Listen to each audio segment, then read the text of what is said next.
What if the person who hurt you the most is actually the one who's going to make you unstoppable? What if everything they took from you, your confidence, your peace, your sense of self, is the exact thing that's about to come roaring back, but stronger, wiser, and more powerful than ever before? Most people never realize this until they've already started healing. And when they finally do, their entire world transforms. If you're watching this right now, you might be wondering if you've truly left a narcissist behind. You might be questioning whether the pain is over. You might be asking yourself if you're really free. And that question itself tells me something important. You're ready to understand the difference between escaping and truly winning. Because there is a difference. And today, we're going to explore 7 unmistakable signs that you finally, completely, and absolutely defeated the narcissist who tried to destroy you. If this message speaks to you and you're on a journey of healing and growth, consider subscribing and becoming part of this community.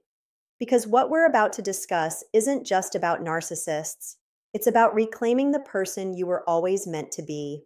The first sign that you've defeated a narcissist is this: their words no longer have the power to shake you. Think about what that means. There was a time when everything they said felt like truth. When they spoke, you believed them. When they criticized you, you internalized it. When they told you that you were too much, not enough, broken, unlovable, some part of you accepted it as fact. Their words were like poison that you drank willingly. Not because you wanted to, but because you didn't know you had a choice.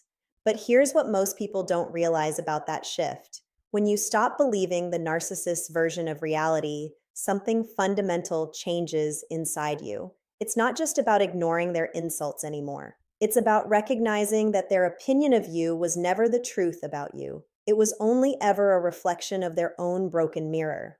When a narcissist looks at you, they're not seeing you. They're seeing a threat to their ego, a tool for their manipulation, or a target for their rage. And once you understand this truth deeply, not just intellectually, but in your bones, their words lose all their power. You might hear them criticize you and feel nothing. You might watch them try to provoke you and remain completely calm. Not because you're being cold or uncaring, but because you finally know the difference between someone's opinion and reality. And that distinction, that's freedom. The second sign is something much deeper. You've stopped checking to see if they've noticed your progress. This one cuts close because it reveals a truth about trauma bonding that most people don't want to admit. When you're under a narcissist's control, you're constantly performing for an audience of one. You're achieving things not for yourself, but in hopes that they'll finally see your worth. You're losing weight, getting promoted, creating something beautiful, and the entire time, a part of your brain is wondering if they'll notice, if they'll finally be proud, if this will finally be enough to make them love you the way you deserve to be loved. It's exhausting, it's soul crushing, it's a game you can never win because the narcissist doesn't actually want you to succeed. Your success threatens them, your growth scares them. So no matter what you accomplish, it will never be good enough in their eyes. And that's not a reflection of you, that's a reflection of their pathology. But when you've truly defeated a narcissist, something miraculous happens. You stop caring. You accomplish things and you don't think about them. You achieve your goals and you celebrate with people who actually love you. You build your life and it doesn't even occur to you to wonder if the narcissist noticed. And that silence in your mind, that absence of their voice, that is victory. The third sign is this: you can talk about what happened without anger controlling you.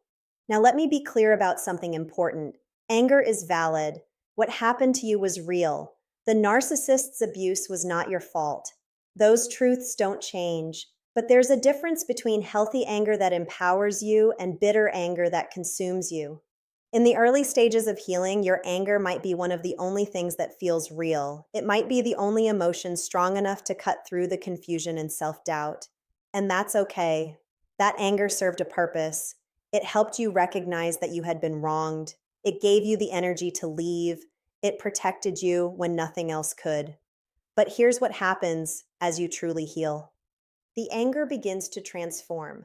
It becomes less about what they did and more about what you're building. It becomes less about punishment and more about protection. You can tell someone your story, the real story of what happened, without your hands shaking or your voice breaking, not because you've forgotten, but because you've integrated the experience into your narrative without letting it define your entire existence. When you can speak about your narcissist with clarity instead of rage, when you can tell your truth without needing them to hear it or validate it, when you can discuss what happened while staying focused on your healing rather than their consequences, that's when you know you've truly won. And let me tell you something that might surprise you. This kind of freedom is not something the narcissist ever wanted you to have. They would prefer that you stay angry forever, stay bitter forever, stay focused on them forever, because your pain keeps you connected to them.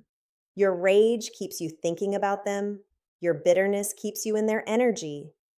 But the moment you release that grip, the moment you transform that pain into wisdom, you've escaped them completely. The fourth sign might seem simple, but it's profound. You've stopped making excuses for their behavior. This is where your healing really accelerates because you're finally taking back your own mind. When you love a narcissist, your brain becomes very creative. It finds reasons for why they hurt you. Maybe they had a bad childhood. Maybe they're struggling. Maybe they didn't mean to. Maybe you misunderstood. Maybe if you just loved them better, supported them more, gave them more patience, things would change. Your mind creates these elaborate explanations because accepting the truth that they hurt you on purpose, that they enjoyed it, that they would do it again is almost too much to bear. So you compromise with yourself. You accept partial truths. You make excuses. You find reasons that make their behavior feel less intentional, less cruel, more forgivable. But when you've truly defeated a narcissist, you stop doing this. You call it what it was: abuse, manipulation, cruelty. Not because you've become bitter, but because you've become honest. You recognize that making excuses for someone who hurt you is just another form of self-betrayal. It's asking yourself to accept less than you deserve. And you're done doing that. This doesn't mean you hate them. This doesn't mean you wish them harm. It means you've accepted reality. It means you've stopped negotiating with yourself about what happened. You've stopped trying to find ways to make their actions acceptable. And that clarity, that refusal to compromise with the truth, that's the foundation of your new life. The fifth sign that you've defeated a narcissist is something that often goes unnoticed, but it's absolutely critical. You've stopped seeking closure from them.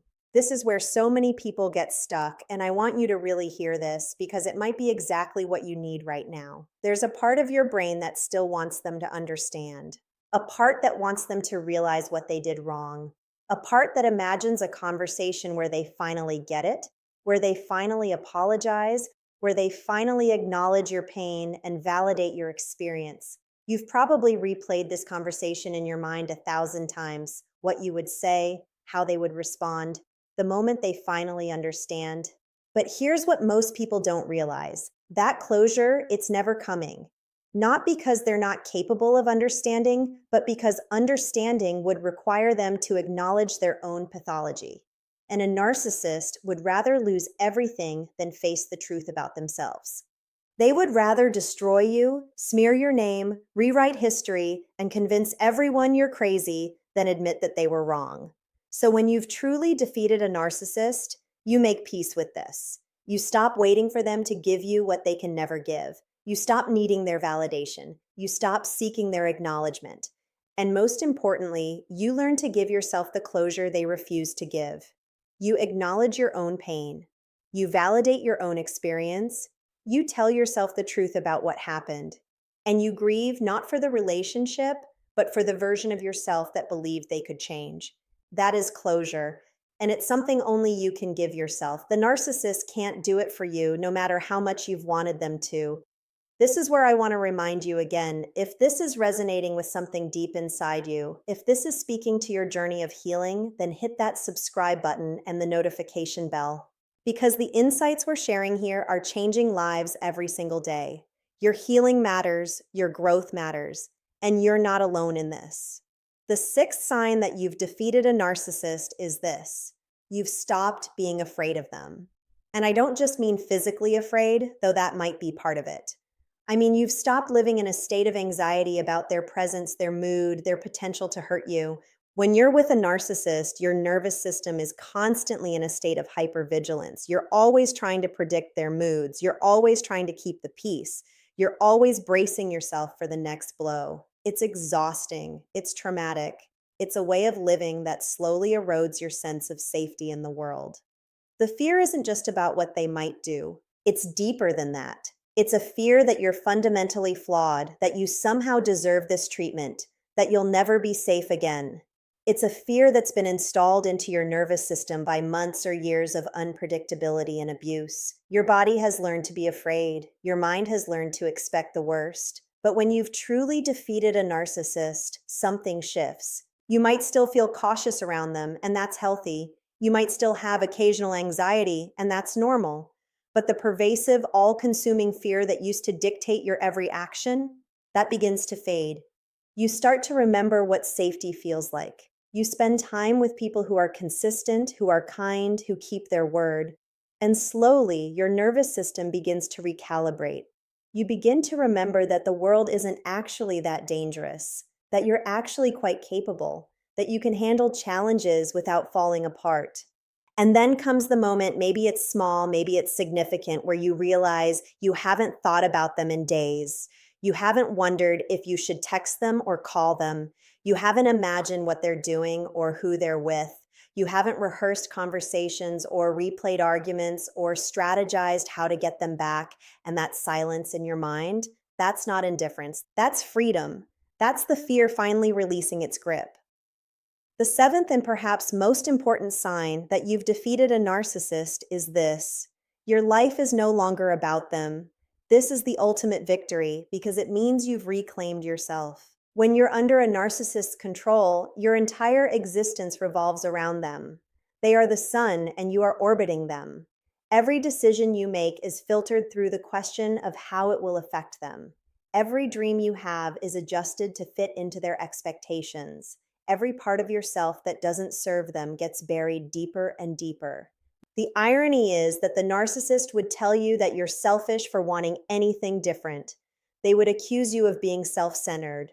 They would make you feel guilty for having your own needs and desires. And because you loved them, because you wanted to make it work, you believed them. You made yourself smaller. You made yourself less. You made yourself invisible. But when you've truly defeated a narcissist, you return to yourself. Your life becomes about your dreams again. Your days are structured around your goals, your happiness, your growth. You spend time with people who fill your cup instead of drain it. You pursue work that matters to you. You create art or build businesses or raise children or chase adventures, not because anyone is watching, not because anyone is keeping score, but because these things matter to you. And here's what's truly beautiful about this. When your life is about you, when you're living for your own fulfillment and growth, the narcissist becomes irrelevant. They're not the main character in your story anymore. They're barely a side note. They're a chapter that helped shape you, that taught you hard lessons, but they're not the plot anymore. You are. Now, I want to share something that might be the most important realization of all. The 7 signs we've talked about today: the freedom from their words, the lack of concern about their approval, the clarity about what happened, the absence of rage, the release of the need for their closure, the disappearance of fear, and the reclamation of your life. These aren't things that happen overnight. This is a journey. Some days you'll feel like you're making incredible progress. Other days you might feel like you're back to square one. And that's not a failure. That's healing. That's what real transformation looks like. It's not linear, it's not clean, it's messy and complicated and unpredictable. But here's what I need you to know with absolute certainty. You are stronger than you believe. You are more resilient than you think. The trauma you've experienced doesn't define you, and it never will. What defines you is what you choose to do with that experience. Will you let it destroy you, or will you let it rebuild you into something extraordinary? The narcissist tried to convince you that you were the problem, that your sensitivity was a weakness, that your kindness was naive, that your ability to love was foolish, but they were wrong. Your sensitivity is your strength. Your kindness is your gift. Your ability to love is what makes you human. These things weren't your downfall. Your downfall was believing someone who told you that these beautiful parts of yourself were flaws. So, this is my final message to you. You haven't just survived the narcissist. You're not just healing from them. You're becoming something greater than you were before. You're becoming a person who knows what you deserve. You're becoming someone who can recognize manipulation because you've lived it. You're becoming someone who knows the difference between love and possession, between care and control, between support and sabotage.